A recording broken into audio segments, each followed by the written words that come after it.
Continuing with Exodus 16:28. And the Lord said to Moshe, how long will you refuse to keep my commandments in my Torah? See that the Lord has given you the Sabbath? Therefore he gives you on the 6th day the bread of 2 days. Remain every man in his place. Let no man go out of his place on the 7th day. So the people rested on the 7th day. And the house of Israel called the name thereof manna. And it was like coriander seed, white, and taste of it was like wafers made with honey. And Moshe said, this is the thing which the Lord commands. Fill an omer of it to be kept for your generations, that they may see the bread which I fed you in the wilderness, when I brought you out from the land of Mitzrayim. And Moshe said to Aaron, take a jar and put an omer full of manna in it, and lay it up before the Lord to be kept for your generations. As the Lord commanded Moshe, so Aaron laid it up before the testimony to be kept. And the children of Israel did eat the manna for 40 years until they came to an inhabited land.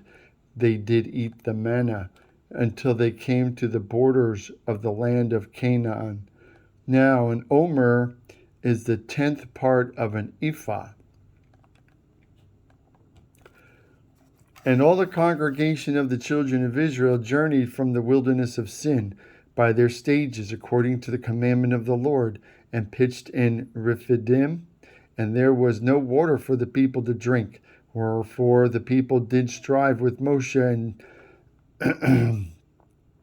said, give us water that we may drink.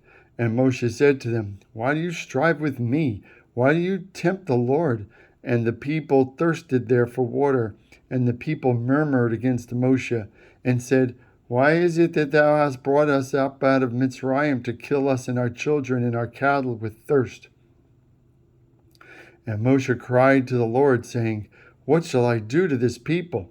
They're almost ready to stone me. And the Lord said to Moshe, pass before the people, and take with thee of the elders of Israel, and thy rod with which thou smotest the river, take in thy hand, and go. Behold, I will stand before thee there upon the rock in Horeb, and thou shalt smite the rock, and there shall come water out of it, and that the people may drink. And Moshe did so in the sight of the elders of Israel.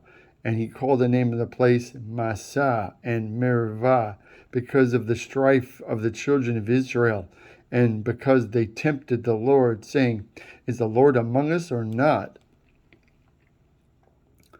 Then came Amalek and fought with Israel in Rephidim. And Moshe said to Yehoshua, choose us out men, and go out, fight with Amalek. Tomorrow I will stand on top of the hill with the rod of God in my hand.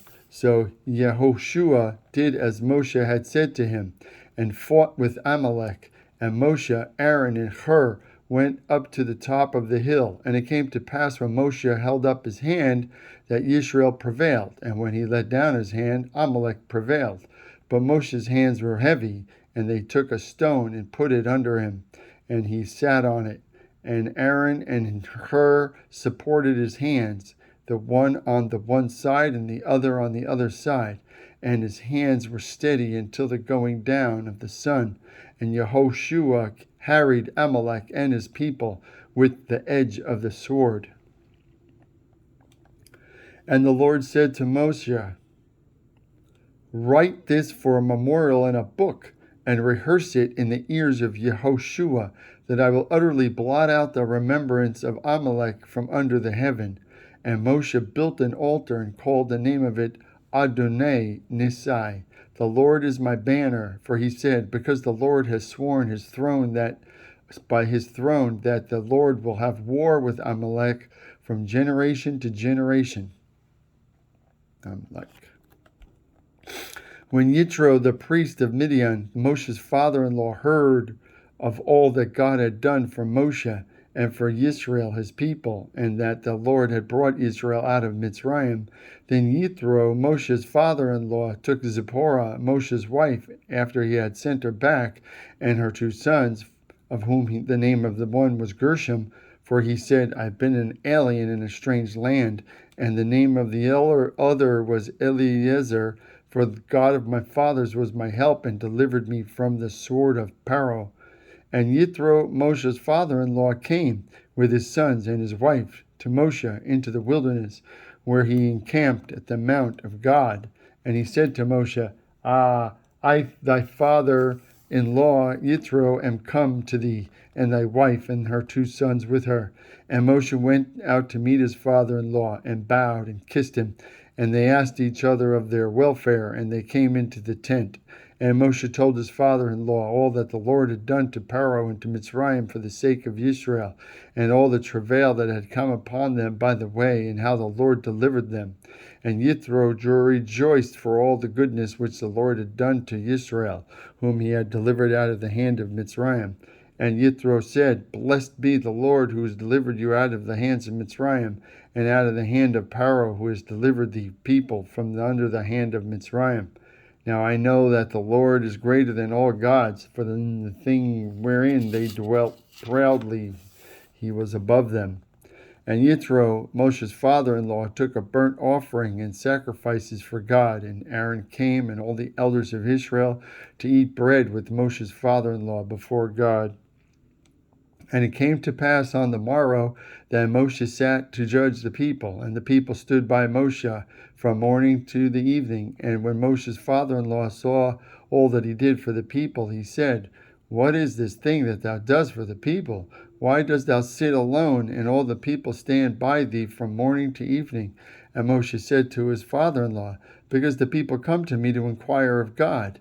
When they have a matter, they come to me, and I judge between one and another, and I do make them know the statutes of God and his Torah. And Moshe's father-in-law said to him, The thing that thou doest is not good. Thou wilt surely wear away both thou and this people that is with thee. For this thing is too heavy for thee. Thou art not able to perform it thyself alone. Hearken now to my voice, and I will give thee counsel, and may God be with thee. Be thou the link between the people and God, that thou mayest bring the cases to God, and thou shalt teach them the ordinances and the Torah, and shalt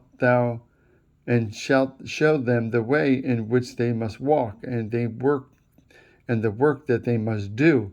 Moreover, thou shalt provide out of all the people able men, such as fear God, men of truth, hating unjust gain, and place such over them, to be rulers of thousands, and rulers of hundreds, and rulers of 50s, and rulers of 10s, and let them judge the people at all seasons. And it shall be that every great matter they shall bring to thee, but every small matter they shall judge. So shall it be easier for thyself, and they shall bear the burden with thee. If thou shalt do this thing, and God commanded thee so, then thou shalt be able to endure, and all this people shall go to their place in peace. So Moshe hearkened to the voice of his father-in-law, and he did that he had said. And Moshe chose able men out of all of Israel, and made them heads over the people, rulers over thousands, rulers over hundreds, rulers of 50s, and rulers of 10s. And they judged the people at all times. The hard cases they brought to Moshe, but every small matter they judged themselves. And Moshe let his father-in-law depart, and he went his way to his own land.